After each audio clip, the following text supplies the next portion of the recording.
Everything that could have gone wrong for the Rockies in 2025 did. Exciting young stars failing to take the next step, one of the worst starting pitching units the game has ever seen, and untimely injuries put this unit in the dirt before it even got started.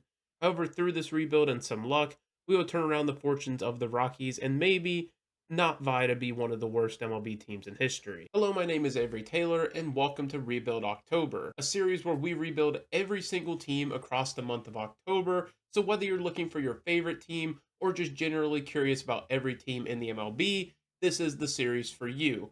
Let's go ahead and jump into the Rockies. When looking at the strengths and weaknesses of the team, it's pretty clear to see why the Rockies were so bad in 2025. Of the 11 position groups, the Rockies finished in the bottom two in terms of WAR in over half of the positions, leaving a lot more questions than answers. None of the answers are coming from the group of impending free agents who the Rockies will all see out the door. Of the names, Herman Marquez is the most notable, but with years of injury and failed potential, it's probably best to go separate ways. However, there is a youth movement happening in Colorado. There are a ton of top 30 prospects that will grace the major leagues, but the ones we're really going to focus on are the ones who will be MLB ready by opening day. Is Kyle Caros the next great Rockies third baseman? Well, for the first week of his major league career, he sure looked like it. His plus hit tool and defense allowed him to shine during this first cup of coffee, but as he got a second serving, the bat disappeared. We're counting on that bat coming back to life because he will be the everyday third baseman to start the season. Joining him on the major league roster to start the season is Zach Veen. Veen didn't leave much to be inspired about in his major league debut. A 424 OPS in 12 games says enough. However, he has continued to tear up AAA, and we need to see what the kid is made of. Starting left fielder, check. Joining the major league roster will be Drew Romo, not as a starter, but as the team's backup catcher. He's too good defensively to not be in the major. Sure, the bat needs some work.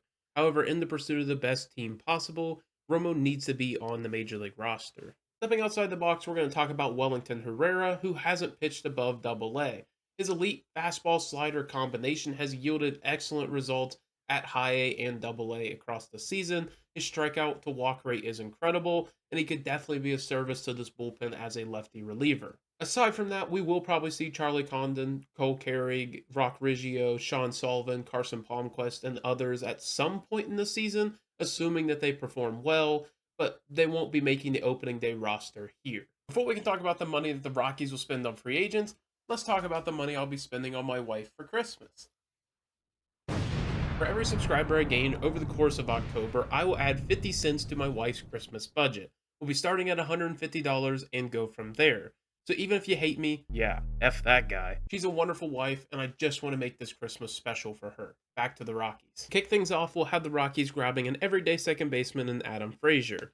Frazier gives the team stability. He isn't the flashiest signing, but he gives the Rockies a solid option up the middle that they can move on from when the rest of the farm gets there. But the Rockies won't be done there. At first base, they have Warming Bernabel, who has reverse splits, performing much better against righties. It creates a need for a guy who matches lefties. In steps Miguel Rojas, who can move around the infield and can slip over to first base. Another guy they can easily move on from once the farm is ready. Eerily, it's a similar story at DH. Tyler Freeman has reverse splits, hitting much better against righties. That creates a need for a lefty mashing bat, and that's going to be Ahmed Rosario, another cheaper option that has versatility and can get moved off of quickly. Now we have to solve the Rockies' biggest issue. The Rockies boasted one of the worst rotations in history in 2025, and it needs an overhaul. We'll keep Kyle Freeland and pray Chase Dolander can figure it out at the major league level. Ryan Feltner will come back from the minor leagues. With two spots left to fill, we'll have to get creative. For the fourth slot in the rotation, we'll make a trade with the Pittsburgh Pirates. The Rockies will deal from their plethora of corner outfielders and send Mickey Moniak in exchange for young right-hander Mike Burrows.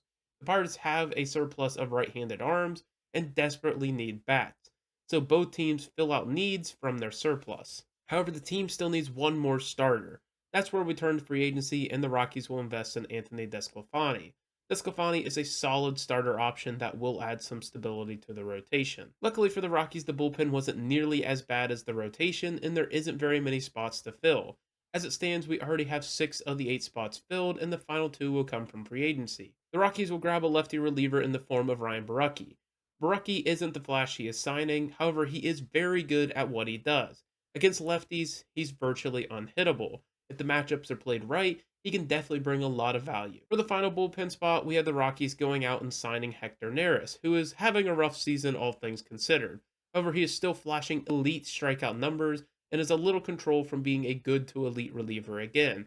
Definitely a player worth taking a flyer on. And for the final spot on the roster, we'll add Sam Hilliard from the minor leagues, who can serve as a fourth outfielder. And that does it for the full roster. Obviously, this roster doesn't have the highest ceiling, but finding more cornerstones for this team in the next season should be the goal, and allowing room for the prospects to naturally flow up through the system would be a major success.